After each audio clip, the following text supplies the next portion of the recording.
एक single certificate आपकी seat जो है वो कैंसिल करवा सकता है। यानी कि अगर आपने अभी तक अपना कास्ट सर्टिफिकेट नहीं बनाया है, एंड रिस्पेक्टिवली यहाँ पर इस वीडियो में मैं जो आपको टाइमलाइंस बताने वाली हूँ कि जिसके बाद आपका सर्टिफिकेट बना होना चाहिए, only then it will be validate, only then it will be eligible for admissions. So बेटा जी, अगर आपने इस वीडियो को एंड तक देख लिया तो फॉर श्योर आप ये गलती नहीं करेंगे। आप एक कास्ट सर्टिफिकेट के कारण अपनी एडमिशन नहीं खोएंगे। So welcome all of you on NCERT NEET Adda 24/7। Myself Arshpreet Kaur and I am your physics educator as well as counselling guide on this channel. So basically बेटा जी, इस वीडियो में मैं आपको बताने वाली हूँ whether you belong to SC category, ST category, OBC category, EWS, NRI quota है, पीडब्ल्यूडी, पीडब्ल्यूबीडी बेनिफिट आप उठाना चाहते हो, तो उस टाइम पर आपको जो सर्टिफिकेट रिक्वायर्ड होगा वो कौन सी डेट का इशू होना चाहिए, वो कौन सी अथॉरिटी का इशू होना चाहिए, किससे साइन होना चाहिए, कैसे बनेगा, क्या फॉर्मेट रहेगा, एज वेल एज अगर बाई चांस ऐसा हो जाता है कि आपका सर्टिफिकेट सही नहीं है तो उसके रेसिप्रोकेशंस क्या हो सकते हैं। सो फर्स्ट ऑफ ऑल, अगर आप इस चैनल पे न्यू है, so don't forget to subscribe to the channel and press the bell icon. And जरूर से आप इस टेलीग्राम चैनल के साथ जुड़िए, बिकॉज जितने भी फॉर्मेट्स हैं उनका एक पीडीएफ बनाकर बेटा मैं आपको शेयर करने वाली हूँ इस टेलीग्राम चैनल पर। @फिजिक्स कौर आप सर्च कर सकते हैं टेलीग्राम से, या इस वीडियो के फर्स्ट कमेंट में पिंड बेटा जी एक लिंक मिलेगा आपको टेलीग्राम का, उसको जाकर बेटा क्लिक करके उसको ज्वाइन कर लीजिएगा। यहाँ पर मैं आपके लिए सारे फॉर्मेट्स जो है वो भेज दूंगी in the form of PDF. तो अब स्टार्ट करते हैं बेटा। सबसे पहले आपको ये चीज पता होनी चाहिए कि आपकी ना एडमिशन कैंसिल हो सकती है, आपकी सीट जो है वो जा सकती है अगर आपने ये काउंसलिंग प्रोसेस में इस सर्टिफिकेट में गलती कर दी। सपोज करो आप एससी कैटेगरी या एसटी कैटेगरी के बेनिफिट्स उठाना चाहते हो, you are eligible for that, and आपने कोई कास्ट सर्टिफिकेट बना लिया। अब सेंट्रल के अंडर जो आपके कॉलेजेस आते हैं वहां पे आपने स्टेट वाला कास्ट सर्टिफिकेट लगा दिया। ये तब रिक्वायर्ड होगा जब आपको सीट अलॉट हो जाएगी। आफ्टर दैट जब आप कॉलेज में अपने डॉक्यूमेंट्स शो करने जाते हैं, ये उस टाइम का प्रोसेस रहता है बेटा जब आपको कास्ट सर्टिफिकेट रिक्वायर्ड रहता है। ठीक है, अगर आपने वहां पर स्टेट वाला जो है कास्ट सर्टिफिकेट दिखा दिया तो बेटा वहां पर सीधा सीधा आपकी सीट जो है वो चली जाएगी। क्यों बोल रही हूँ ऐसा? क्योंकि वो वैलिड ही नहीं होगा। सेंट्रल और स्टेट का कास्ट सर्टिफिकेट अलग होता है। ये एससी एसटी वालों के लिए अगर मैं बात कर रही हूँ, ओबीसी डब्ल्यूएस वालों के लिए बहुत बार ऐसा रहता है कि जिस डेट से है ना आपका सर्टिफिकेट बना होता है वो वैलिड ही नहीं होता, वो एक्सपायर हो चुका होता है, आपको नया सर्टिफिकेट बनाना होता है, आपको किसी ने बताया ही नहीं होता। तो इन दैट पर्टिकुलर केसेस बेटा आप इस कास्ट सर्टिफिकेट के चलते अपना सीट खो देंगे। आप उस कैटेगरी के बेनिफिट्स को नहीं उठा पाएंगे, आपकी सीट जो है वो चली जाएगी, किसी और कैंडिडेट को मिल जाएगी, और आपको दोबारा से बेटा जी as a general candidate treat किया जाएगा। तो इतनी भारी गलती आपको नहीं करनी है, बिकॉज यहाँ पे there are some reservation policies बेटा। कुछ परसेंटेज रिजर्वेशन रहती हैं, कुछ सीट्स रिजर्व्ड रहती हैं कैटेगरी वाइज अगर मैं बात करूं, तो प्लीज आप ये गलती मत कीजिएगा। हमारी पूरी एक्सपर्ट्स की टीम बेटा ये मेक श्योर करती है कि आपके डॉक्यूमेंटेशंस में भी we are helping you out. तो थॉरली बेटा जी पूरे प्रोसेस में हमारी टीम आपकी हेल्प कर ही रही है। एंड उसके लिए अगर आप हमारे अभी तक वन काउंसलिंग पार्ट का प्रोडक्ट का पार्ट नहीं बने हैं तो आप जरूर से इसको ऑप्ट कीजिए बेटा। इसके लिंक्स आपको कमेंट सेक्शन में पिन मिल जाएंगे। एंड अभी मंथ एंड सेल के कारण प्राइजेस आर ऑलरेडी डाउन बेटा। आपको using the code Preet PREET जैसे आप ये कोड यूज करेंगे यूज ऑफर्स में जाकर, आपको ये प्राइजेस पड़ेंगे बेटा। वन का आपको प्राइस पड़ेगा 1999 के अबाउट, एंड वन प्रो का 3499 के अबाउट। एंड प्रो वाला प्रोडक्ट मैं अगर बीइंग अ स्टूडेंट होती और काउंसलिंग प्रोसेस में इस टाइम पर है ना प्रॉब्लम फेस कर रही होती तो आई मस्ट हैव है ना buy this product one pro वाला, बिकॉज इसमें एक ना video call, proof reading video call is available जो कि आपको हेल्प करेगी। जो आपने डॉक्यूमेंट्स भरे हैं, जो डॉक्यूमेंट्स आपने लगाए हैं अपने फॉर्म के साथ, या जो आपने कैटेगरी वाइज चीज़ें भरी हैं उसके हिसाब से आपको आगे क्या रिक्वायर्ड होने वाला है, ये सब हमारे एक्सपर्ट काउंसलर्स आपके साथ जुड़कर आपको मिलकर बताने वाले हैं। सो मेक श्योर दैट आप इसका पार्ट ज़रूर से हैं, क्योंकि कास्ट सर्टिफिकेट में दो कैटेगरीज होती हैं, एक होता है सेंट्रल फॉर्मेट, एक होता है स्टेट फॉर्मेट। अगर आप सेंट्रल यूनिवर्सिटीज़ में एडमिशन लेना चाहते हैं या ऑल इंडिया कोटा के थ्रू आप जीएमसी में जाना चाहते हैं 15% सीट्स के लिए, ठीक है, क्योंकि 15% सीट्स की जो बेटा जी एडमिशन रहता है वो ऑल इंडिया कोटा के थ्रू रहता है, एमसीसी काउंसलिंग करवाता है उसकी, और स्टेट काउंसलिंग जो रहती है वो 85% सीट्स के लिए रहती है। तो सर्टिफिकेट्स दो तरीके के बनते हैं, सेंट्रल वाला अलग बनता है, स्टेट वाला अलग बनता है। ये कैटेगरी की बात कर रही हूँ, जनरल वालों को टेंशन लेने की कोई जरूरत नहीं है, उनको कोई सा भी सर्टिफिकेट रिक्वायर्ड नहीं होता है। अगर आप ओबीसी कैटेगरी के हैं, अगर आप ईडब्ल्यूएस इकोनॉमिकली वीकर सेक्शन का है ना जो है उसके अंडर अप्लाई करना चाहते हैं, उस केस में आपको सर्टिफिकेट रिक्वायर्ड होगा। एससी एसटी कैटेगरी में सर्टिफिकेट रिक्वायर्ड होगा। अगर आप एनआरआई कोटा का यूज करना चाहते हैं, उस केस में आपको सर्टिफिकेट रिक्वायर्ड होगा। इवन कि अगर मैं फिजिकली वीकर सेक्शन की बात करूं, यानी कि डिसेबिलिटी की बात कर रही हूं बेसिकली, तो वो कैंडिडेट्स जो पीडब्ल्यूबीडी कैंडिडेट्स हैं, उनको भी कहाँ से सर्टिफिकेट बनवाना है उसके बारे में भी बताऊंगी, ठीक है। तो अब यहाँ पे देखें बेटा, सेंट्रल और स्टेट दो तरीके के फॉर्मेट में बनते हैं। आप सेंट्रल में स्टेट वाला और स्टेट में सेंट्रल वाला कतई नहीं चला सकते, वो अलाउड नहीं होगा, आप बाहर कर दिए जाओगे काउंसलिंग से, ठीक है।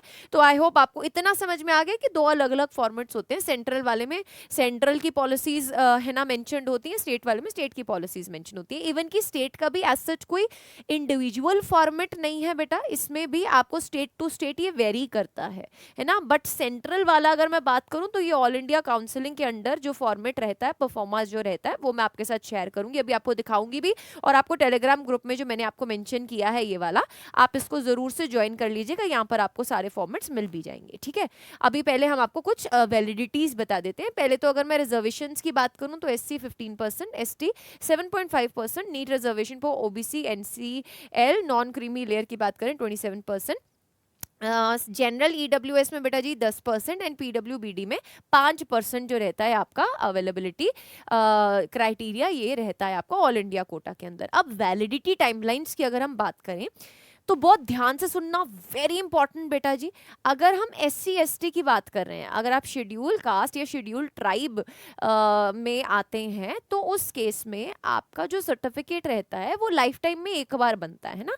पिछली से पिछली बार 2 साल पहले एक बार ऐसा हुआ था कि नीट के जो ब्राउशर आया था काउंसलिंग का, उसमें गलती से ये मेंशन कर दिया गया था कि SC ST का सर्टिफिकेट जो है वो इस डेट के बाद का बना होना चाहिए, और बहुत सारे बच्चों को पैनिक भी हो गया था, है ना। तो अब मैं ये चीज आपको बोलना चाहूंगी कि जिन बच्चों का सर्टिफिकेट 2020 के बाद का बना हुआ है, यूजुअली मोस्टली अगर मैं बोलूं तो आपका इस टाइमलाइन के अंडर बना होता है, या इसके बाद उससे पहले का भी बना होगा, 2019-18 का भी बना हुआ है, तो SC ST वालों के लिए वो एलिजिबल होता है, ऐसा सच कोई दिक्कत नहीं होती है।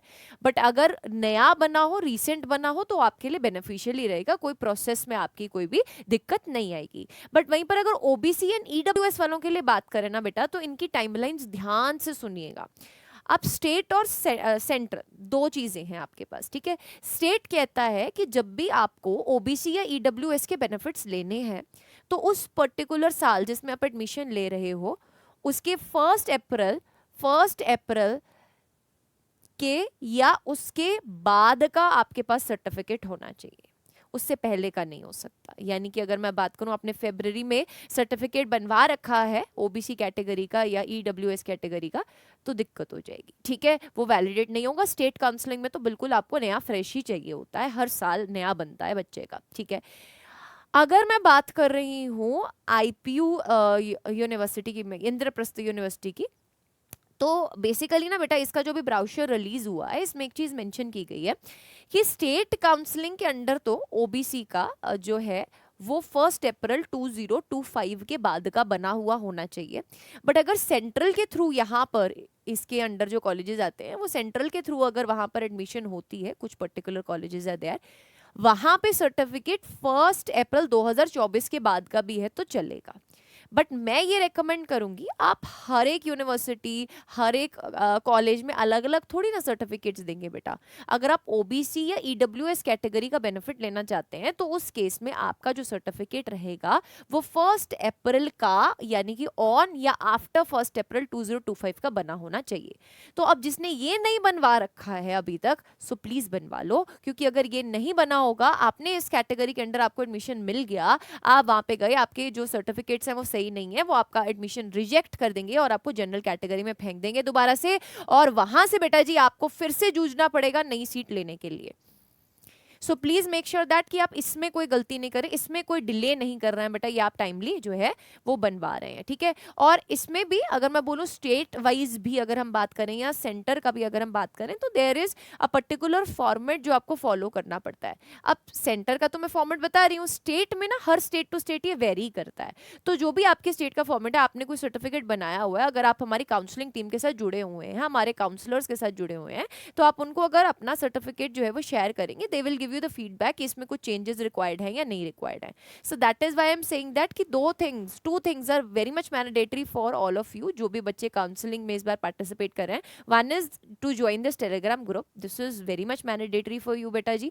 एंड सेकंड इज आप वन काउंसलिंग प्रोडक्ट का पार्ट जरूर से बनिए बेटा, बहुत सारे बच्चे ऑलरेडी इसका पार्ट हैं, एंड हम चाहते हैं कि अब अगर अभी तक आपने इसके ऊपर फैसला नहीं लिया है, just go for it and buy it, because month end sale के कारण ऑलरेडी प्राइसेस डाउन है, इससे प्राइसेस इंक्रीज होने के चांसेस हैं बेटा जी, ठीक है। क्योंकि जैसे ही आपका जो है नोटिफिकेशन रिलीज होगा सेकेंड वीक ऑफ जुलाई तक, है ना, लेट सपोज कोई नोटिफिकेशन आ जाता है, उसके बाद प्राइजेस में भी हाई हो जाएंगे, क्योंकि है ना काउंसलर्स का भी काम बेटा बहुत ज़्यादा बढ़ जाता है। एंड अभी के लिए अगर मैं बात करूं, we are having multiple admissions right now as well, तो हो सकता है कि आप जो है देरी अगर कर रहे हैं तो आप और डिले कर रहे हैं अपने इस प्रोसेस में, ठीक है। So make sure that using the code Preet PREET आप इसमें एनरोल कीजिए। अब मैं कुछ फॉर्मेट्स आपको दिखा देती हूँ जो मैं आपके साथ शेयर भी करूंगी बेटा, है ना, ऑन माय टेलीग्राम चैनल, जैसे कि मैंने बोला। और मैंने कुछ इंपॉर्टेंट बेटा जी टिक मार्क्स करे हैं, ये टिक मार्क वाला भी मैं शेयर करूंगी आपके साथ, और एक नॉर्मल भी शेयर करूंगी जिससे आप प्रिंट आउट्स भी निकलवा सकते हैं, ठीक है। तो अगर मैं यहाँ पे certificate of disability for NEET admissions की बात करूँ, this is basically the format जहाँ पे type of disability, specified disability, disability percentage mention होना चाहिए। Based on the quantification of disability, the disability candidate is in between 40 to 80%, hence the candidate is eligible to pursue medical education and also eligible to claim PWD reservation, ठीक है। अब यहाँ पे भी ना बेटा कहाँ से आप सर्टिफिकेट बनवा सकते हैं, ध्यान से सुनिएगा। अगर आप PWD रिजर्वेशंस के अंडर आना चाहते हैं, फिजिकली है ना वीकर डिसेबिलिटी के अंडर आना चाहते हैं, तो यहाँ पे बेसिकली आपका न्यू दिल्ली में वर्धमान महावीर मेडिकल कॉलेज, यहाँ से आपका बेटा डिसेबिलिटी सर्टिफिकेट बन सकता है। All disabilities as mentioned in disability certificate except visual disability category and intellectual disability and behaviour disabilities, ठीक है। तो ये प्रॉपर लिस्ट मेंशन है, मुंबई में, कोलकाता, चेन्नई, है ना, मुंबई, महाराष्ट्र, गोवा, केरला, जयपुर, कहाँ कहाँ बनवा सकते हैं, ये पूरी लिस्ट मैं आपको दे दूंगी, ठीक है। ये ऐसे बताने का कोई फायदा नहीं है। जो इंपॉर्टेंट चीजें मैं आपको बताना चाहती हूँ वो क्या है, अगर आप SC ST कैटेगरी का परफॉर्मा देखें, ये MCC के ऑफिशियल वेबसाइट से बेटा लिया गया है। So please make sure that कि आप इसके अलावा किसी और फॉर्मेट को फॉलो नहीं कर रहे हैं। ये कुछ कॉन्स्टिट्यूशंस मेंशन होते हैं बेटा जी schedule caste and schedule tribe के सर्टिफिकेट्स पे। साथ ही साथ अगर मैं बात करूं OBC and non creamy layer में आप आते हैं, तो यहाँ पर ना एक इम्पॉर्टेंट चीज यहाँ पे ना मेंशन्ड है बेटा कि कौन सी अथॉरिटी कॉम्पिटेंट है आपको ये सर्टिफिकेट प्रोवाइड करने के लिए। बेसिकली सिग्नेचर किस किस के हो सकते हैं, डिस्ट्रिक्ट मजिस्ट्रेट के हो सकते हैं, एडिशनल मजिस्ट्रेट के हो सकते हैं, फर्स्ट क्लास स्टिपेंडरी मजिस्ट्रेट के हो सकते हैं, सब डिविजनल मजिस्ट्रेट के हो सकते हैं। आप यहाँ पे ना साफ साफ मेंशन किया हुआ है एक्स्ट्रा असिस्टेंट कमिश्नर के हो सकते हैं, but not below the rank of first class stipendiary magistrate, ठीक है। तो यहाँ इसके अलावा अगर आप किसी के सिग्नेचर कराते हो तो वैलिडेट नहीं होगा सर्टिफिकेट बेटा जी, रद्द कर दिया जाएगा। So please make sure that आप इसमें गलती नहीं कर रहे हैं, ठीक है। नेक्स्ट यहाँ पे ये जैसे कि 2024 फॉर्मेट के सर्टिफिकेट्स थे, तो यहाँ पे दिया हुआ था the annual income and the status of the parents of the applicant should be based on the financial year of ending March 31, 2024। अब अगर हम इस साल की बात करें जब नया रिलीज होगा ये, है ना, ब्राउशर में, तो वहां पे मेंशन होगा March 31, 2025, ठीक है। बस इतना डिफरेंस होगा बेटा जी, क्योंकि वो लेटेस्ट होगा, ठीक है। तो आपको ये मेक श्योर करना है कि आपका जो सर्टिफिकेट है OBC कैटेगरी का या EWS कैटेगरी का, दैट शुड बी ऑन और आफ्टर 1 अप्रैल 2025 का वो बना होना चाहिए, ठीक है। इसके बाद अगर मैं EWS सर्टिफिकेट की बात करूं, इकोनॉमिकली वीकर सेक्शन की बात करूं, तो इसमें ना साफ साफ मेंशन होता है दैट आपके पास economically weaker section since the gross annual income of his or her family, जो भी कैंडिडेट है, इज बिलो ₹8 लाख, ठीक है। And this is for the financial year, आपको यहाँ पर ईयर मेंशन करना पड़ेगा। His or her family does not own or possess any of the following assets, 5 एकड़ of agriculture land and above, ये सेंट्रल का है बेटा। अब अगर आप किसी स्टेट से ईडब्ल्यूएस कैटेगरी में है ना जो है वो बेनिफिट लेना चाहते हैं, तो उस स्टेट का अलग से बेटा गाइडलाइंस होती हैं, उस स्टेट की अलग से ईडब्ल्यूएस की गाइडलाइंस होती हैं जो आपको फॉलो करनी पड़ती हैं, ठीक है। Resident flat of 1000 square feet and above, resident plot of 100 square feet square yards and above is notified municipalities. Resident plot of 200 square yards and above in the areas other than the notified municipalities. तो ये यहाँ पर mentioned होगा, ये central वाला है, again बोल रही हूँ स्टेट का अलग होता है, ठीक है। एंड यहाँ पर कुछ इंपॉर्टेंट टर्मिनोलॉजीज जैसे कि फैमिली ऊपर लिखा है, तो फैमिली से क्या मतलब है वो मैंने टिक किया, आप ये प्लीज एक बार रीड कर लीजिएगा, ठीक है। अब अगर कोई इंडियन टू एनआरआई में अपने आप को कन्वर्ट करना चाहता है, तो उसकी भी बेटा जी एक गाइडलाइन है कि अगर आप एनआरआई कोटा का बेनिफिट लेना चाहते हैं, जो कि एक्चुअली में कई कॉलेजेस में एनआरआई कोटा में सीट्स जो हैं बेटा वो वेकेंट भी रहती हैं, तो बच्चों को वहाँ पे सीट्स मिलती हैं, ठीक है।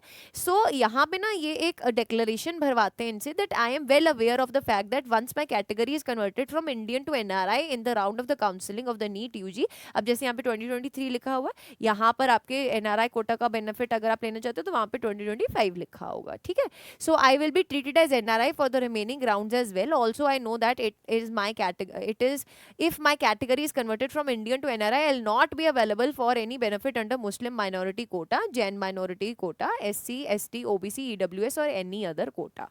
ठीक है, तो इसके बाद आप डॉक्यूमेंट्स जो हैं, डॉक्यूमेंट्स क्लेमिंग द स्पॉन्सरशिप, ये आपको list of documents through email भेजनी होती है।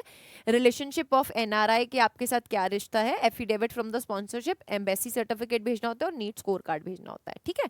और इसके नीचे अपने साइन करने होते हैं डिक्लेरेशन पे। सो ये पूरा format I will be sharing with you on my Telegram channel, please make sure that आप वहाँ से डाउनलोड कर रहे हैं और अपने सर्टिफिकेट्स टाइमली बनवा रहे हैं। If you are not doing this on time बेटा, तो आप अपनी सीट खो सकते हैं, ट्रस्ट मी। तो अब अगर आपको इसके अलावा कुछ भी डाउट आता है तो आप कमेंट सेक्शन में कमेंट करके पूछ सकते हैं। अदरवाइज अगर आप एक प्रॉपर प्रोसेस से चलेंगे तो आपको ज़रूर से बेटा पूरे काउंसलिंग प्रोसेस में कोई दिक्कत नहीं आएगी। So please be a part of this one counselling product और one pro counselling product using this code Preet PREET, आपको इसके ऊपर मैक्सिमम ऑफ मिल जाएगा, ठीक है। सो ऐसी इन्फॉर्मेटिव वीडियोज़ के लिए आज इस चैनल को सब्सक्राइब करें, बेल आइकन को प्रेस कीजिए एंड जुड़े रहिए।